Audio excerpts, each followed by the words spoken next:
Assalamualaikum warahmatullahi wabarakatuh. My name is Arham. So here I'm going to uh, read and explain about the chapter 11 as my assignment from my lecturer. So chapter 11 is about culture as text, narrative, and hermeneutics. So I'm going to read the narrative and the hermeneutics one only. Narrative and social process.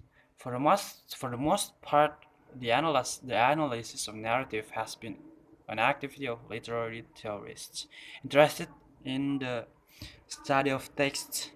The field has a lot to say about cultural content and, with its robust and structural models, it provides a basis for theorizing the autonomy of cultural forms.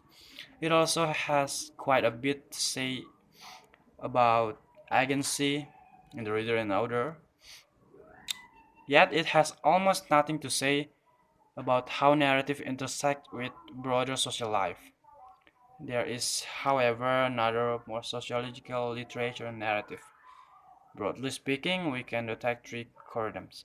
The first one is studies of genres and audiences. The second one is explorations of narrative in qualitative methodology, and the last one is studies of the narrative aspect of social and political life. Okay, now I'm going to move to the hermeneutics one. Hermeneutics. There are strong affinities between the hermeneutic tradition in social science and those advocating the centrality of narrative. Hermeneutics as an area is concerned with issues of meaning and mutual understanding. Traditionally, it has tended to be subjective, humanistic, individualistic, aesthetic, philosophical, and phenomenological in orientation. In the context of literary criticism, for example, it has been centrally concerned with the with theorizing whether the reader can recover the meanings and thoughts held by the author. Narrative theory, by contrast, has tended to be more objectivist in orientation.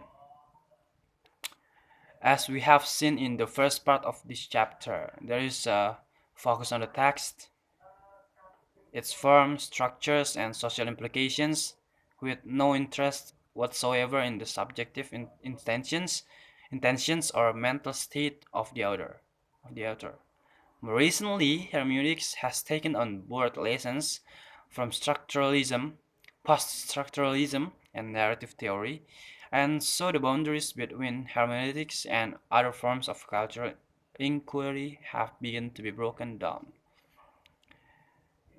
And it is often forgotten it is often forgotten that important early arguments to the same effect were made by Wilhelm Dilthey, a German philosopher whose, whose work bridged the fields of historical or textual criticism and social philosophy in the late 19th century.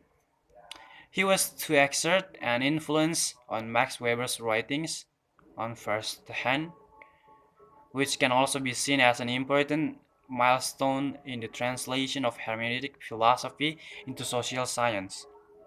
Dilthey argued that interpretation was not just about getting inside someone's head, but could also involve establishing the intellectual situation and social milieu within which they were working.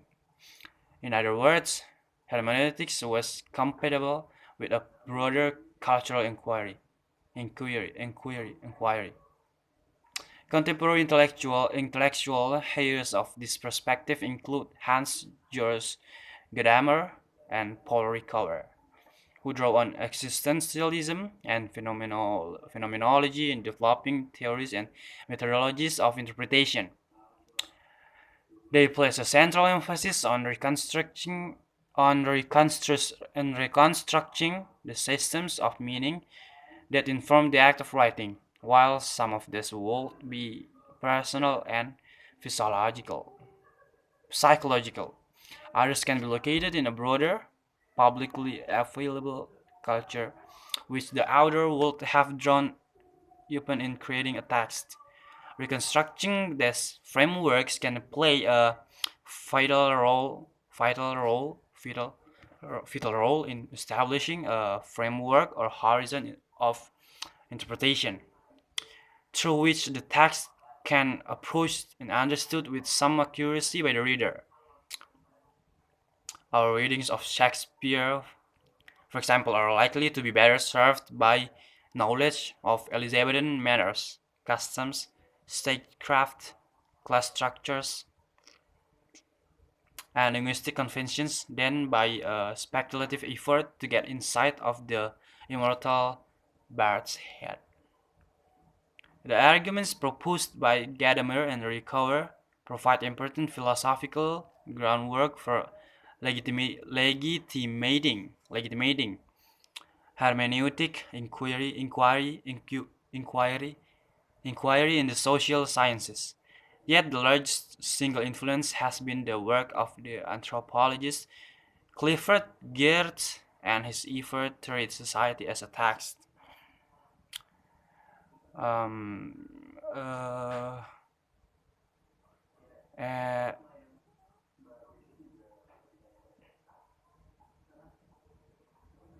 and the shift from Geertz' thick description toward the style of work embodied in writing culture is typical of the fate of hermeneutics in general.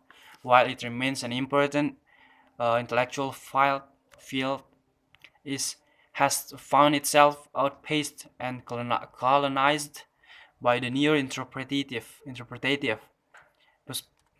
possibilities offered by post-structuralism and postmodernism. In the concluding chapter of this book, we are exploring in more detail their impact on cultural theory. Okay, I think that's all of me. I'm sorry if there's a lot of mistakes from me of pronunciation maybe, and I hope you will understand what I'm saying, of course. So thanks for watching and thank you. Assalamualaikum warahmatullahi wabarakatuh.